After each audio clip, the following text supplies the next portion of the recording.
I stand here, casting no illusions, offering no platitudes, only raw truth. Your apology, Judge Thomas, I cannot accept it. You hear me say it again, because I intend every syllable to cut through the noise of perfunctory regret. I cannot accept it. Here is the reason I cannot accept it. Watch it till the end. You issued your apology with polished words, carefully, measured, deliberately gentle. Each syllable coded in the kind of calm that only comes from a man untouched by the consequences of his own mistakes. You said, I'm sorry, as though remorse were something ornamental, something to be worn, like a suit before cameras or folded into court transcripts to check a box with that apology. Soft, rehearsed, sterile, it was nothing more than a whisper, a fleeting breath of regret that tried to cover a storm of harm. You offered it like a thin sheet, meant to smother a fire that has already consumed too much. You said, sorry, like it had the power to reverse time, to unmake the chains you forged with your judgment. But your words do not rewind what happened.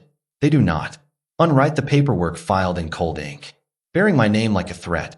They do not unring the bell that was sounded when my dignity was dragged into a courtroom and treated like an inconvenience.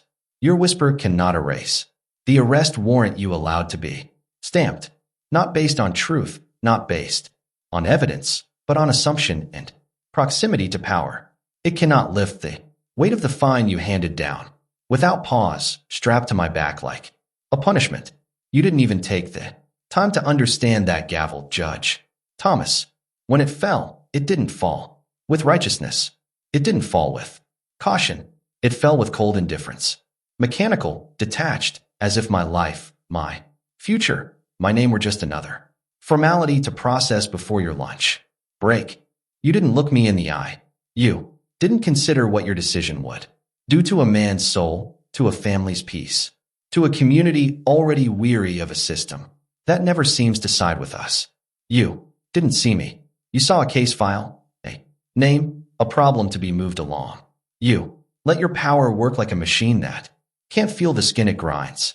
So don't come to me now, weeks, months later, with your neat apology. Don't come to me now with the ease of hindsight and expect me to be grateful for your guilt.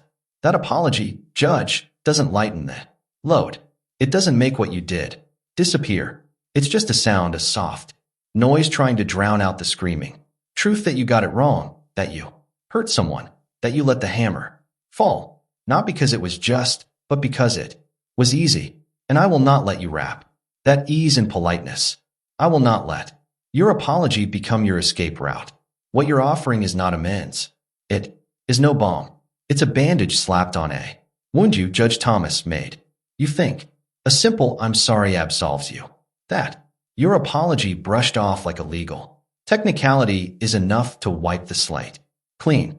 But you listen to me. It has not erased the deep-seated fear, the humiliation, the fracture of trust that your misstep created. You weighed my humanity, my name, my work, my very dignity against the shallow demands of the elites and found me wanting. Not because I broke the law, not because I failed some moral test, but because I was inconvenient, because I stood in the way of someone with more connections, more money, more influence. That's the truth you won't say out loud, isn't it?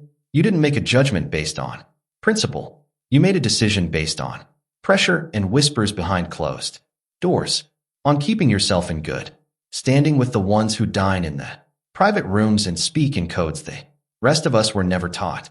You lent your power, your authority, the robe, the bench, the symbol of balance and fairness, not to the pursuit of justice, but to their whims. You bent not because you were uncertain, but because you were complicit, and in doing so, you made your court into their tool, their weapon. You turned a blind eye to the truth and gave them your silence like it was a gift. You didn't act like a judge. You acted like a broker, trading away my rights, my peace for their satisfaction. And when it came time to make your ruling, you didn't see me sitting in that courtroom. You didn't see the man I am, the father, the worker, the brother, the neighbor. You didn't see the sweat I poured into building something for myself. You didn't see the struggle behind my eyes, The pride in my voice when I said my own name. No, you didn't see a person. You saw a ledger entry, a file number, a statistic, collateral damage in your system of favors. I wasn't a man to you. I was paperwork. I was someone you could discard without blinking. That's what you made me feel. Disposable. Let's call that what it truly was. Injustice, plain, sharp, and deliberate. It wasn't an accident. It wasn't a moment of confusion. It was a choice. You chose them over me. You chose to believe them before listening to me. You chose to protect their interests while putting mine on trial. That's not error. That's betrayal. And now, after all, that you want me to look at you with pity, to see your apology as some brave act of contrition. You want me to nod and accept it as if the damage done to my name, my record, my very sense of self can be undone with a few gentle words, as if you saying sorry is supposed to make me feel grateful. You notice the wreckage you caused. No, not today, not ever. I won't pat you on the back for finding a conscience after the fact. I won't let you weep about your regret while I still carry the weight of what you did. This pain, this scar is not healed by your discomfort. And I am not here to ease your guilt. You expect grace without earning redemption. You expect forgiveness while still holding hands with the very people who pushed me into the fire. That's not how justice works. That's not how healing works. And it damn sure isn't how I work. You can keep your hollow phrase. I am not here to comfort the man who helped strip me of mine. There's no coming back from misjudgment like that. Not the kind that carries the weight of a system behind it. Not the kind that stains a name, a record, a life. This wasn't some minor clerical error. This wasn't a slip of the tongue or a misplaced file in some drawer. No, this was calculated, formal, public. You signed off on it. You looked at me, or didn't, and still gave your approval. You let your authority create a fiction, then wrapped that fiction in official language and called it law. But let me tell you, Judge Thomas, the pain of being wrongly accused doesn't fade because the ink dries. An arrest warrant. Do you even know what that means to someone like me? Do you understand what that does? You gave someone permission to treat me like a fugitive. You handed over my name like a warning. You told the world through that one act that I was a threat, that I deserved to be taken by force if necessary and dragged into a system that's never had room for people like me. To begin with, you didn't just authorize a piece of paper. You signed off on fear. You sanctioned humiliation. You greenlit the idea that I could be taken from my family, my work, my community, without just cause. And then to pile on top of that, a fine, a punishment. Monetary, yes, but symbolic, too. You reached into my life, into my pocket, into my time, and declared that I owed something for a crime I never committed. That money, that's not just cash. That's grocery money. That's rent. That's hours of labor. That's dignity chipped away under the weight of something I didn't do. And the worst part, you didn't even blink. You wrapped it all in legalese, in bureaucratic language meant to smother protest. Words like procedural, standard, non-compliance, as if hiding behind your jargon would make it any less cruel. But I saw the truth beneath it. It wasn't about justice. It was contempt. Quiet, insidious, systemic. Contempt. Contempt for people without clout. Contempt for those who can't buy their way out. Contempt for those of us whose lives aren't decorated with privilege. You may not have said it outright, but every action spoke louder than your silence. You treated me like a nuisance, not a citizen, like a case number, not a man. You accused me of wrongdoing I did not commit, not because you had evidence, not because the facts led you there, but because it was convenient, because someone said my name in the same breath as disruption, and you decided that was enough. You let that accusation stick. You let it grow roots. An official record. You didn't question it. You stamped it, sealed it, signed it. And with that, you branded me. That's the word, isn't it? Branded. Because once your court leaves its mark, it doesn't wash off easy. It clings to everything. Try applying for a loan with that. Try walking into a job interview. Try explaining to your child why daddy's name shows up in databases that speak louder than the truth. That brand doesn't just fade away with the years. It follows you. It echoes around you. It poisons the air before you even speak a word. And worst of all, you did it all under the veil of presumed guilt. Guilty until I say you're not. That was the true creed of your courtroom. You didn't wait for the facts. You didn't demand the truth. You handed down your decisions like you were tossing bones. My innocence meant nothing to you. My voice meant nothing. I was already condemned the moment I walked through those doors. Because your system doesn't protect people like me. It processes us. That presumption, that toxic root you allowed to grow, it doesn't get pulled out by saying, I'm sorry. 2 words can't undo the damage when the entire tree is rotten. You think remorse absolves responsibility. You think regret erases what your actions etched into public record in private pain. No, the root is still there, deep, twisted around everything I am. And it won't die just because you suddenly found a conscience. You don't get to cause that kind of destruction and then walk away clean. Not in my life. Not in my story. So, don't stand before me now expecting absolution. You planted this. You let it grow. And now you have to face what it's become. Do you think you're done after uttering those words? That the scales of justice tip back to balance from you? Just whispering your regret? No, you must face the consequences. You must face them not figuratively, but concretely. Transparency, accountability, an acknowledgement of the ripples of harm sent through my life and so many others. Here's what I need you to face. Brace yourself.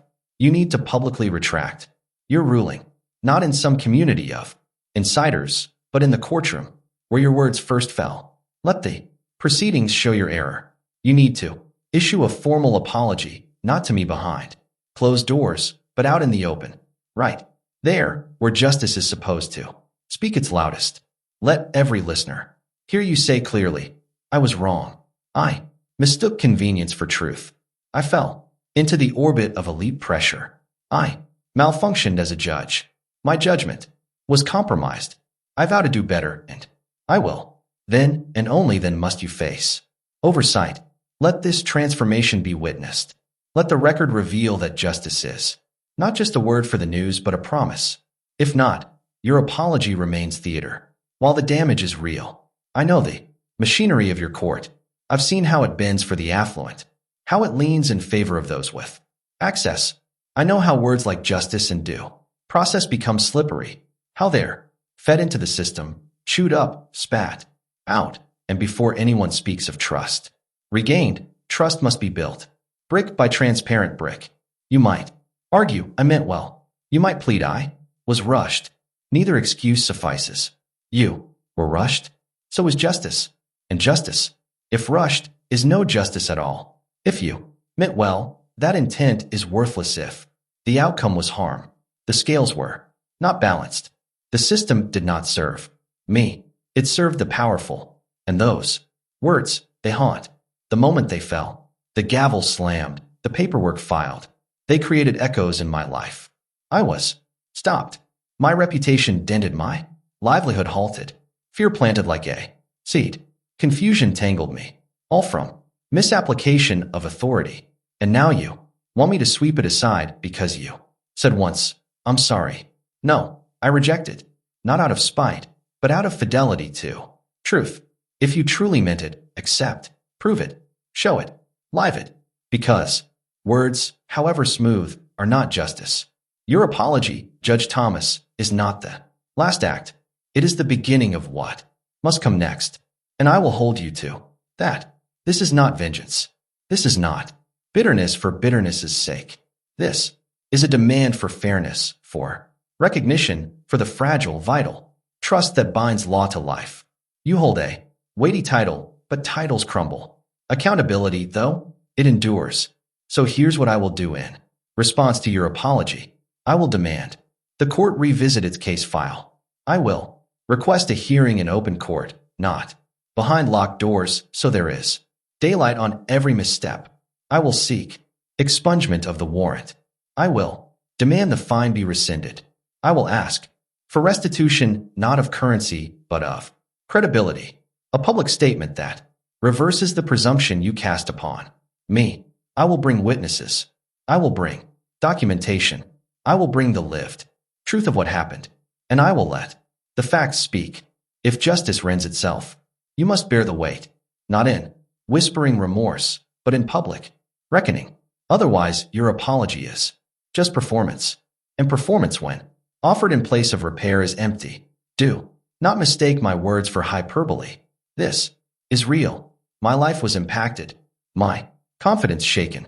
My community watching. They look to you. They look to me. They look to this process. All of us watching. Let your apology mean something. Make it a turning point, not a washing of hands. Confront what happened. Let you face the consequences, exactly as those consequences ripple outward. Your apology must be more than words, because words are easy. They are weightless. They float into the air and disappear. They make noise, but leave no mark unless they're backed by something real. And what I need now, what we need, is not more noise.